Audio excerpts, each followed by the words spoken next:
আসসালামু আলাইকুম। আমরা তায়েফে মসজিদে রাসূল করিম সাল্লাল্লাহু আলাইহি সাল্লাম এই যে আমরা এসে গেছি, এটি তায়েফে রাসূল করিম সাল্লাল্লাহু আলাইহি সাল্লামের নিজ হাতে তৈরি মসজিদ। এটাকে মসজিদে রাসূল করিম সাল্লাল্লাহু আলাইহি সাল্লাম মসজিদ বলা হয়।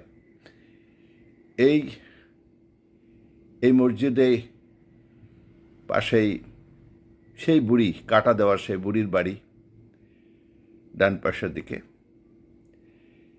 দেখুন, সেই সময়ের মসজিদ এখনও এটা সুন্দরভাবে রক্ষিত আছে। পাহাড়ের চূড়াটাগুলো খেয়াল করুন। রসুল করিম সাল্লাল্লাহু সাল্লামকে তাইফে যে অত্যাচার করা হয়েছে, এই মসজিদে তিনি আশ্রয় নিয়েছেন। এই মসজিদ মানে এইখানে আশ্রয় নিয়েছেন এবং সেই সময়ের তৈরি এই মসজিদটি এখনও কি চমৎকারভাবে সংরক্ষণ করা হয়েছে পাথরের উপর বিছিয়ে দিয়ে। এখানে মিকাত মসজিদ নামে পরিচিত।